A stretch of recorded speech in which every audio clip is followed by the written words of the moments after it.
It was just another Sunday at church, the kind I never thought would change my life.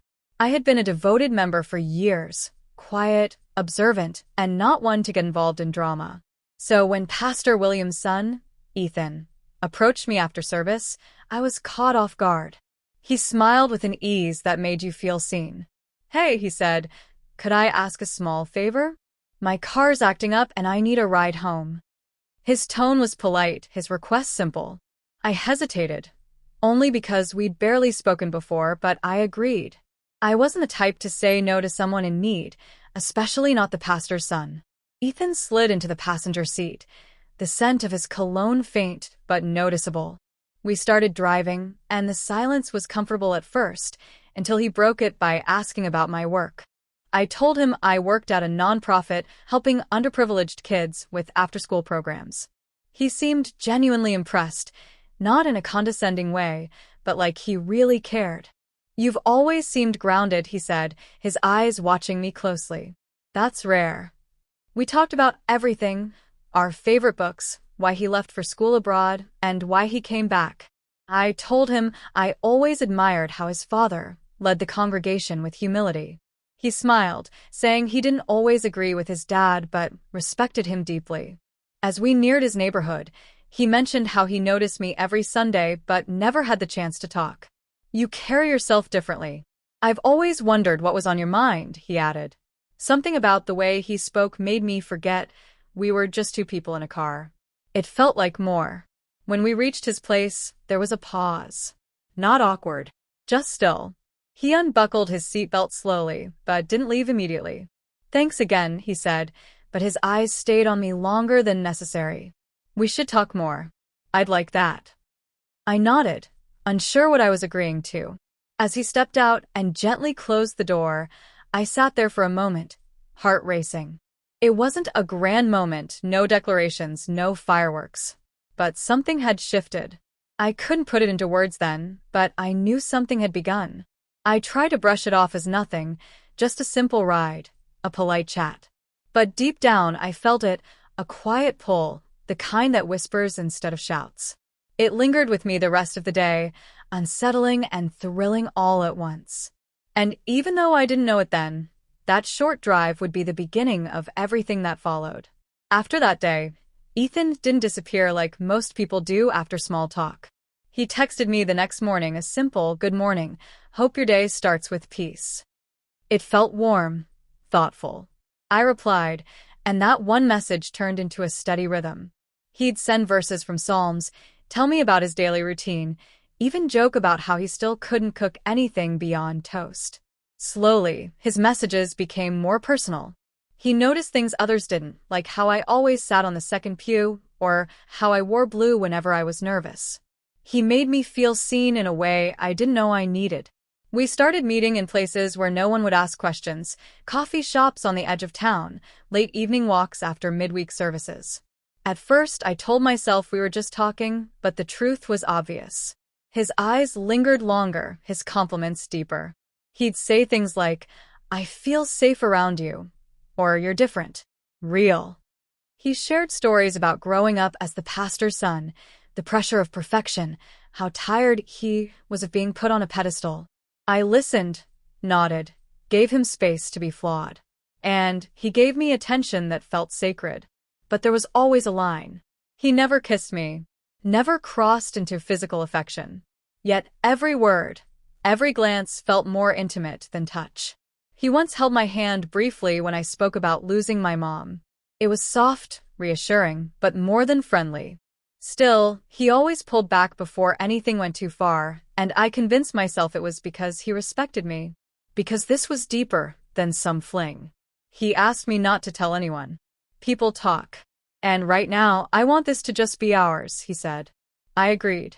It felt like a hidden treasure, something sacred, something not yet ready for the world.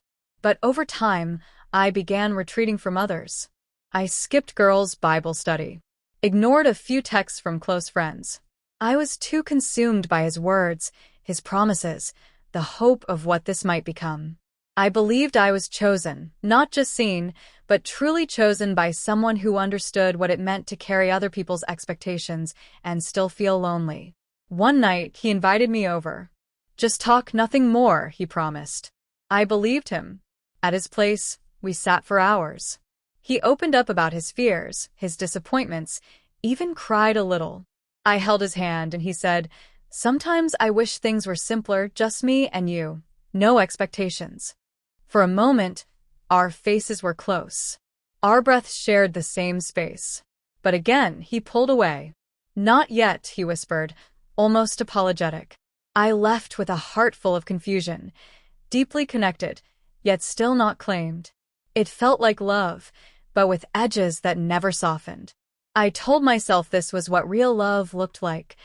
Patient, slow-burning, worth protecting. I didn't realize I was already falling alone. Something shifted. The warmth in Ethan's messages began to cool. He'd take longer to reply, sometimes ignoring texts entirely. When we met, his eyes were distracted, like his mind was elsewhere. I brushed it off as stress, maybe pressure from his family. But the excuses started piling up. He'd cancel plans last minute with vague reasons, church obligations, sudden errands. Still, I held on, thinking love required patience. Then came the first real jolt. A girl from church, Mariah, casually mentioned seeing Ethan at a restaurant late at night. "Looked like a date," she laughed. I forced a smile, pretending it didn't matter, but my heart dropped. That night, I confronted him gently. He acted surprised. "Mariah? That's my cousin," he said, without flinching. Can't believe she'd assumed something like that. He made me feel guilty for even asking. I apologized, and he forgave me like he was doing me a favor. That was the first time I felt small around him. But the doubts didn't go away. They multiplied. He started avoiding certain topics. Our future, where we stood, who else knew? His language changed. From we to maybe, from soon to not now. One afternoon, while he was on his phone, I caught a glimpse of a message pop up. It was brief, but enough. "Miss you, babe." The name wasn't familiar. I didn't react immediately. I needed clarity, not assumptions. I did my own quiet digging. I asked questions without showing my suspicion. That's when I learned the truth, from someone I least expected. A friend who attended another church mentioned that Ethan was rumored to be engaged. "Didn't you hear? Pastor Williams is planning a quiet engagement ceremony for him and some girl named Alina," she said. My stomach turned. Alina. I had never heard the name before, never seen her around. I didn't confront him with rage. I asked calmly, needing to hear it from him. He looked tired, maybe even annoyed. "It's complicated," he said. "I didn't mean for this to happen." I asked if Alina knew about me. He looked away. That was answer enough. The betrayal didn't come with shouting or chaos. It came quietly, like everything else between us. He had been building a future with someone else while making me believe I was special. I wasn't even a backup. I was just a hidden chapter in a book already written. And the worst part wasn't the lie. It was how willing I had been to believe the illusion. All the moments we shared, every glance, every whisper, it felt like nothing now. He didn't even try to explain further. Just said he got caught up. Like my heart was a mistake he stumbled into. I left without saying goodbye. Not because I was strong, but because if I stayed one more second, I might have begged him to choose me. And I knew now he never had to. He already made his choice. I just wasn't part of it. I didn't return to church for 3 weeks. Each Sunday, the thought of seeing Ethan standing beside his father, smiling like he hadn't broken me, was too much. I spent those days trying to untangle what was real and what was performance. I questioned everything. Every text, every compliment, every soft promise that made me feel safe. I hadn't just been lied to. I had been used, emotionally fed crumbs to keep me close while he built a life with someone else in plain sight. People started noticing my absence. A few friends reached out, wondering if I was okay. I gave vague responses, not ready to speak the truth. I didn't want to damage the church's image or spark gossip. The irony wasn't lost on me, protecting the same people who hadn't protected me. But eventually, silence became heavy. I opened up to one friend I trusted deeply. Her reaction wasn't shock, it was pain. "You didn't deserve that," she said, holding my hand. That was the first time I allowed myself to cry in front of someone else. A week later, I went back. Not for Ethan. Not even for closure. I went back because I had lost enough already. I wasn't going to lose my faith too. I avoided eye contact with him during service. He didn't approach me. He didn't need to. His silence was just another layer of betrayal. I realized then he wasn't ashamed. He just never cared enough to explain himself properly. His world continued, unaffected. Alina showed up beside him the next Sunday. She was pretty, polished, and unaware. I watched as people congratulated them quietly. The engagement hadn't been formally announced yet, but it was obvious. Part of me wanted to warn her. But what would I say? That the man she was planning a future with had been emotionally tied to someone else weeks before? It would only hurt her. She would either not believe me or worse, blame herself. I knew how that story ended. I lived it. Instead, I turned inward.